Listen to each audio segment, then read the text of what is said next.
안녕하세요 시청자 여러분. 세상 편한 방구석 홈트랩을 오늘의 랜선 투어를 안내할 도슨트 이정한입니다. 여러분은 혹시 도슨트라는 직업이 어떤 직업인지 알고 계신가요? 도슨트는 가르치다 라는 뜻의 라틴어 도케레에서 유래한 용어로 소정의 지식을 갖춘 안내인을 뜻하는데요. 낯설기만 한 작품들도 친근하게 다가설 수 있도록 도움을 드리는 직업을 칭합니다. 그럼 오늘 저와 같이 보실 전시는 어떤 전시일지 궁금하시지 않으신가요? 오늘 저와 같이 보실 전시는 리움미술관에서 무료로 전시 중인 기획전 마우리치오 카텔란의 위입니다. 마우리치오 카텔란은 덕테이프로 벽에 바나나를 붙여둔 코미디언이라는 작품으로 최근 많은 이들에게 알려졌는데요. 한 행위예술가가 전시된 바나나를 실제로 먹기도 해 많은 이슈를 만들어내기도 했습니다. 이번 전시에서는 이 코미디언을 포함하여 조각, 설치, 벽화와 사진 등 카텔란의 작품 38점을 선보이는데요. 더군다나 이 외에도 전 세계적인 논쟁을 불러일으킨 작품도 전시된다고 하니 어떤 작품인지 궁금하시지 않으신가요? 함께 가보시죠.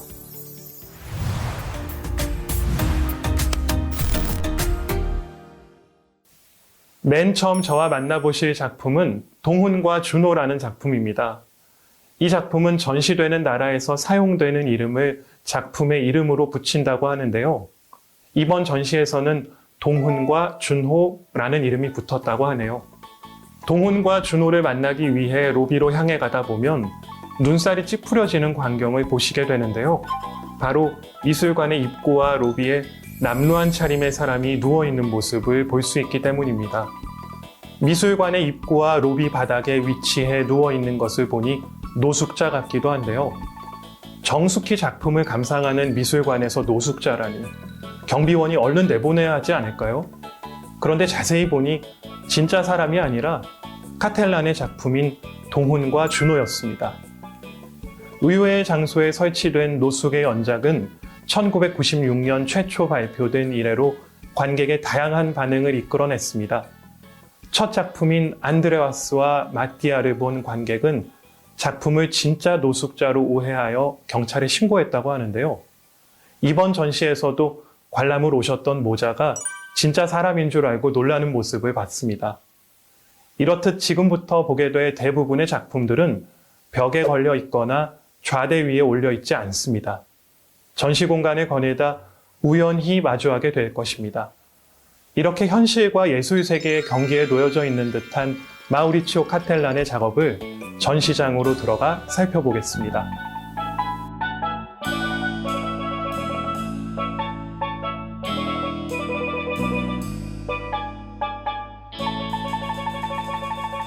동훈과 준호를 지나 전시장에 들어와 작품을 감상하다 보면 어디선가 소음이 들리는데요. 조용히 작품을 관람하는 미술관인데 소음이라니. 이 소음이 어디서 나는 것인지 찾아보니 가벽의 꼭대기 위에 앉아있는 소년이 작은 북을 치고 있는 것을 볼 수 있습니다. 제가 지금까지 봐온 전시와는 너무도 다른 전시인데요.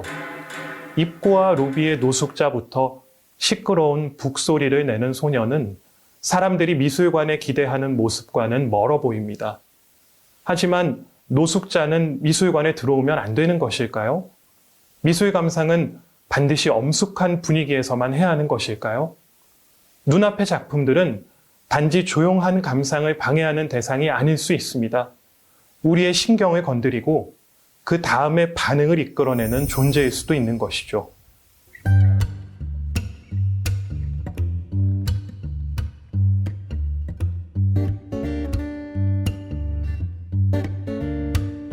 이제 이번 전시의 제목과 동일한 이름을 가지고 있는 위라는 작품을 보겠습니다. 조그만 침대 위에 두 사람이 나란히 누워 있는데요. 얼굴을 자세히 살펴보면 작가 본인의 얼굴임을 알 수 있습니다. 이번 전시에는 이렇게 카텔란과 직접적으로 관련된 작품들이 많습니다. 심지어는 자신의 모습을 그대로 보여주는 작업들도 있죠. 하지만 작품의 이야기는 개인적인 차원에서 끝나지 않습니다. 여러 관람객들이 작품에 반응하며 우리의 이야기들을 만들어내기 때문입니다. 마치 이 작품의 제목처럼 말입니다.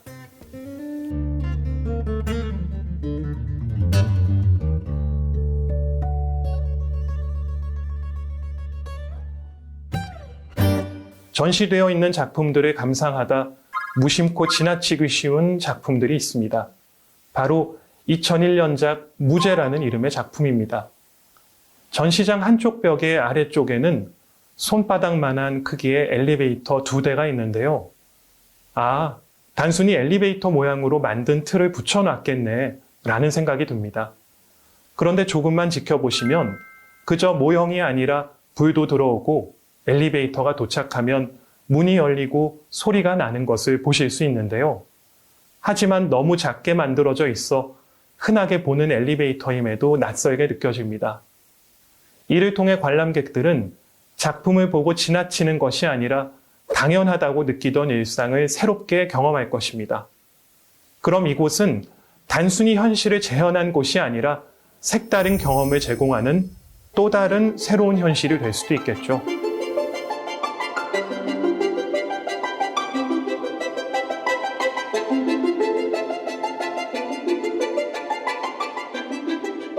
다음 작품을 감상하기 위해 1층 전시장을 둘러보다 보면 바닥에서 얼굴을 빼꼼히 내밀고 있는 인형을 보실 수 있습니다.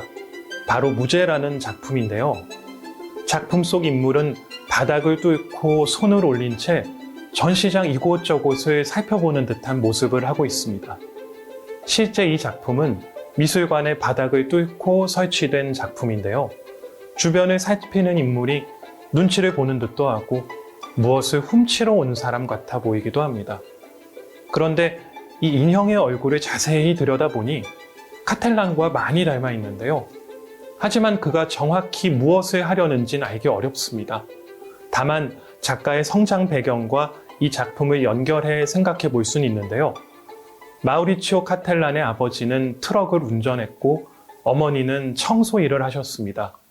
넉넉치 않은 가정 형편 때문에 작가는 어린 시절부터 안 해본 일이 없었고 17살 때는 학교를 그만두고 야간 학교를 다니며 일을 했는데요. 미술 공부는커녕 제대로 된 교육도 받지 못하며 젊은 시절을 보낸 것입니다.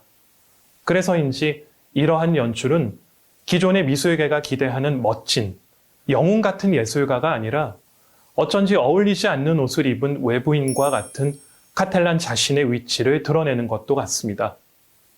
혹은 스스로 바닥을 깨고 나와 새로운 세상으로의 도약을 꿈꾸는 듯한 진취적인 모습처럼 보이기도 하네요.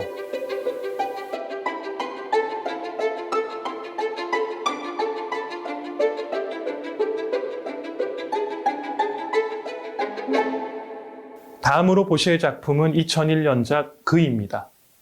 전시를 관람하시는 동선상 관람객들은 이 작품의 뒷모습을 먼저 보시게 되실 텐데요.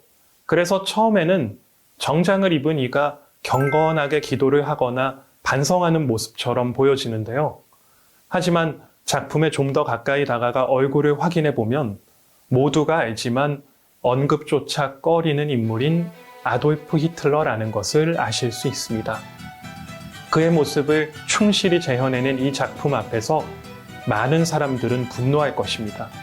하지만 구체적인 대응은 저마다 다를 것인데요.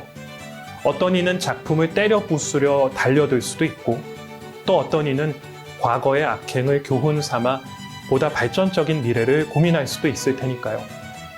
카텔란은 이렇게 사람들의 신경을 자극하고 불쾌감을 주어 전시장을 생생하게 살아있는 경험의 장으로 만들어 놨습니다.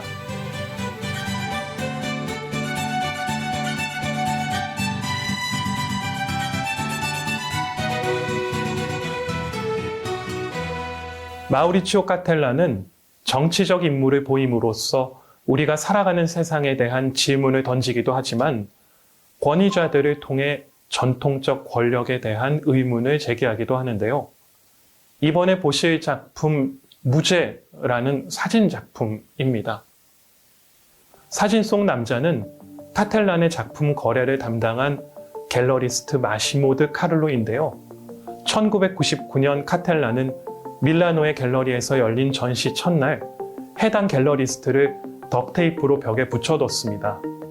전시를 올리고 작품을 거래하는 주체인 갤러리스트는 미술사에서 오랜 시간 동안 전시장 뒤에서 큰 영향력을 행사해온 존재인데요. 하지만 카텔란은 그를 전시장 공간 전면에 내세워 존재를 과감히 노출시켰습니다. 그리고 포장용 덕테이프로 그를 붙여두어 그가 우스꽝스럽게 보이게끔 연출했는데요. 이로써 전시장의 안팎의 경계가 흐려지고 관람객들은 보다 확장된 시선으로 갤러리라는 전통적인 공간을 대하게 될 것입니다.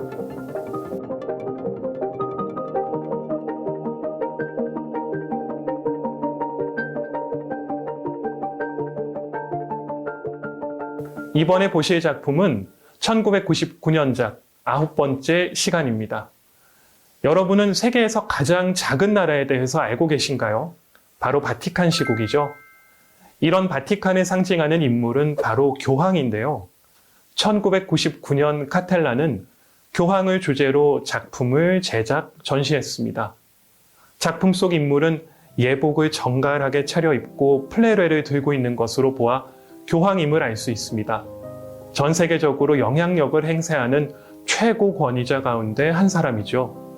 하지만 바닥에 누워 얼굴을 잔뜩 찡그리고 있어 권위와는 거리가 멀어 보이는 모습입니다. 작품 속 교황은 운석을 맞았습니다.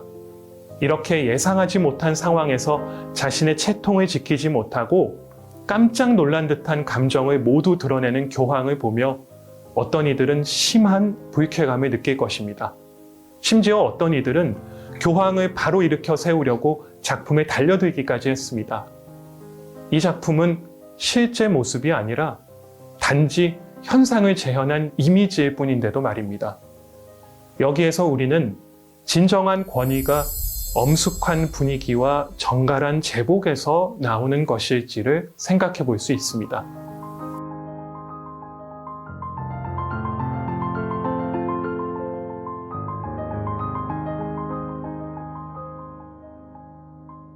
아홉 번째 시간을 지나 다음으로 보실 작품은 2018년작 무죄입니다. 이 작품은 바티칸 시국 안에 시스티나 성당을 축소하여 만든 일종의 모형과 같은 작품인데요. 바티칸에 방문하시면 보실 수 있는 시스티나 성당의 내부를 축소 장식해 놓았습니다. 실제 시스티나 성당의 천장화는 육안으로 잘 관찰되지 않을 만큼 높은 위치에 그려져 있는데요. 종교적 권위를 강조하는 것이죠. 그럼에도 전 세계에서 사람들이 몰려오는 바람에 실제로는 인파에 떠밀리듯 천장화를 관람할 수밖에 없습니다. 여기서 흥미로운 에피소드를 하나 말씀드리려고 합니다. 여행의 묘미는 사진이라 할 수 있는데요. 힘들게 인파를 뚫고 시스티나 성당에 들어서도 실제로 그곳에서는 사진 촬영을 하실 수가 없습니다. 한때 노후화된 시스티나 성당의 복원을 위해 바티칸 시국은 여러 나라의 복원을 의뢰했는데요. 이때 일본의 한 방송사에서 시스티나 성당의 복원 사업의 비용을 전부 부담하면서 이 성당의 촬영권을 독점했다고 하네요. 실제로 성당 내부에서는 관리자들이 관람객을 엄격하게 통제하고 있습니다. 촬영을 해서도 안 되고 말소리를 내서도 안 되고 역주행을 해서도 안 되기 때문입니다. 이렇듯 권위를 강조하는 공간에서 종교적인 메시지나 신앙심의 고취가 일어날지는 미지수인 것 같습니다. 오히려 이곳 전시장에 전시된 미니어처 버전의 성당에서 작품들을 가까이 살펴보는 것이 더 나을 수도 있지 않을까요?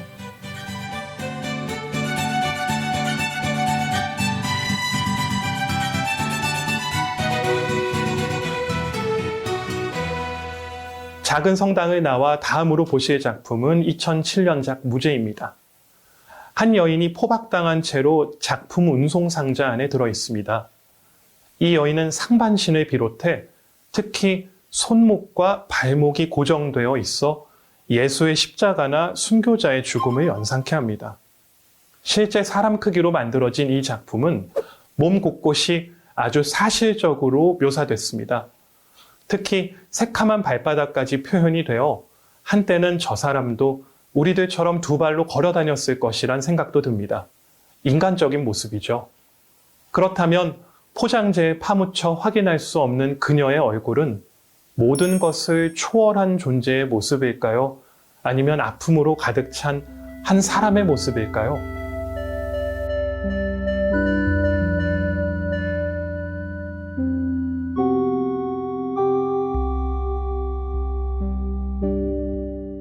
관람객의 등진 채로 벽을 바라본 채 앉아있는 사람이 있습니다. 의자 아래로 뻗은 다리가 제대로 바닥에 닿지도 않는 것을 보니 어린 학생인 것 같은데요. 그런데 가까이 다가가 살펴보면 연필이 아이의 손등의 관통에 박혀 있습니다. 십자가 형벌을 떠올리게 만드는 가혹한 모습에 섬찟하면서 가슴이 아프기도 합니다. 작가는 어린 시절 자신의 모습을 나타내는 작품의 제목에 찰리라는 이름을 붙이곤 하는데요. 찰리는 서핑을 안 하잖나 역시 그렇다고 볼 수 있습니다. 카텔라는 예술을 통해서 자신감과 참여하는 마음을 이끌어낼 수 있었지만 학교 생활에는 잘 적응하지 못해 실패를 경험했습니다. 그러한 점에서 찰리는 학교 안팎에서 일어나는 과도한 경쟁과 폭력에 노출되는 아이들을 상기시킵니다. 또한 찰리는 서핑을 하지 않는다라는 제목은 영화 지옥의 묵시록의 유명한 대사이기도 합니다. 찰리는 베트남 전쟁 당시 미군이 베트남 측을 지칭할 때 사용한 이름인데요. 미군 지휘관 킬고어 중령은 단지 서핑하기에 좋은 파도가 있다는 이유로 찰리 포인트를 공격하자고 하고 찰리는 서핑을 안 하지 않나 라고 말합니다. 찰리는 잔인한 폭력에 노출된 존재라는 것을 역시나 알 수 있는 대목입니다.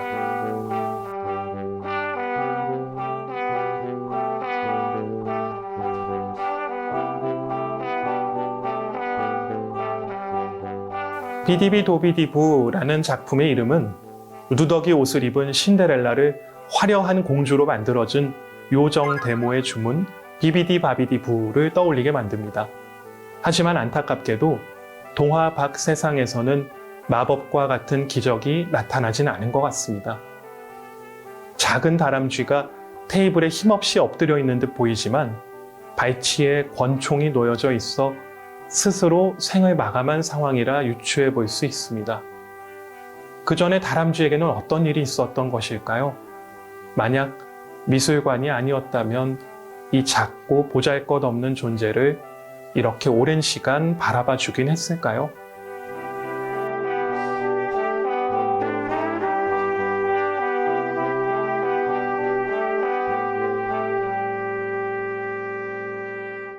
전시를 기획한 김성원 미움미술관 부관장님께서 이번 카텔란 전시에서 전시가 처음 시작된 장소를 생각해보며 감상하길 바란다고 말씀 주셨는데요. 이 작품이 좋은 예인 것 같습니다. 낡은 부추에 고추가 심겨 자라고 있는데요. 2008년 이 작업을 처음 선보였던 독일 풀하임 스톤멜른 유대교 회당은 1930년대 나치 정권의 탄압으로 철거될 운명이었지만 한 농부가 회당을 곡간으로 삼아 쓰게 되며 살아남을 수 있었습니다. 1990년대엔 지역 문화센터로 개조된 이곳은 지금까지도 건재합니다. 저항과 회복의 힘을 보여준 공간의 역사처럼 이 부츠도 희망의 메시지를 전합니다. 더 이상 필요가 없어진 부츠가 식물에겐 삶의 터전이 된 것이니까요. 이 좁은 땅에서 식물이 언제까지 잘 자랄지 모르겠습니다. 그럼에도 부츠는 창밖을 바라보며 우뚝 서 있습니다. 당당히 하늘과 햇살을 맞이하고 있습니다. 보잘것없는 것일지라도 그들의 삶은 계속되는 것입니다.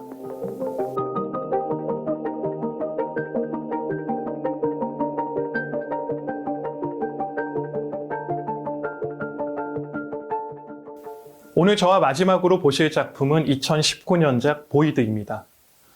카텔란의 두상을 닮은 조각 위엔 미움에서 만난 반가운 작품들의 모습과 전시장에서 보지 못한 가운데 손가락을 내민 손과 변기도 보입니다.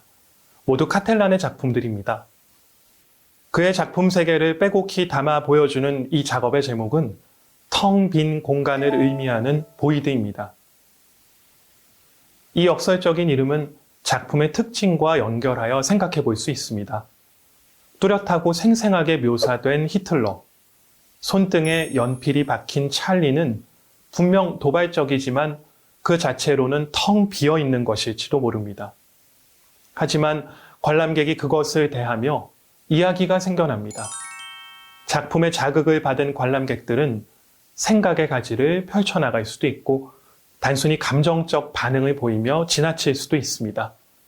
코미디언처럼 많은 이들이 반응한다면 세계적인 논쟁과 이슈를 만들어낼 수도 있고요. 작가가 이 모든 과정을 신중하게 의도한 것인지 단순히 장난을 치는 것인지는 아무도 장담할 수 없습니다. 다만 확실한 것은 카텔란의 작품이 촉발자, 그러니까 트리거 역할을 한다는 것입니다. 그는 뚜렷하고 구체적인 모습의 작품 세계를 보여줍니다.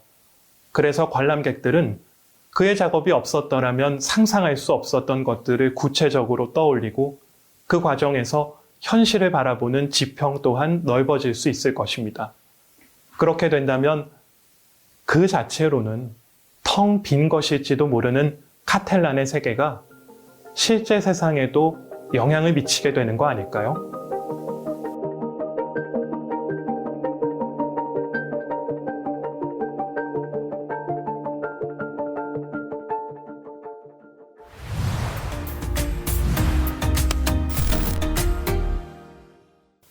오늘 저와 같이 현대미술계에서 논란과 논쟁을 불러일으키며 화제의 중심에 서 있는 예술가 악동 마우리치오 카텔란의 작품전 위를 관람하셨는데요. 어떠셨나요? 작가는 정규미술 교육을 받지 않고 다양한 직업을 경험한 뒤 가구 디자이너로 일하면서 미술계에 본격적으로 입문하게 되었는데요. 이러한 배경을 가지고 있어서일까요? 이번 전시에선 전형적인 미술가 유형의 틀에서 벗어난 마우리치오 카텔란의 작품을 만나보실 수 있을 듯합니다. 그래서인지 지금까지 미술관에서의 경험과는 다른 색다른 시간을 보낼 수 있는 것도 같고요. 이렇게 저와 함께 떠나는 랜선 투어도 좋지만 작품을 실제 감상해 보시는 것도 좋을 것 같습니다. 저는 여기서 랜선 투어의 안내를 마치고요. 다음에 더 좋은 전시로 찾아뵙겠습니다. 감사합니다. 안녕!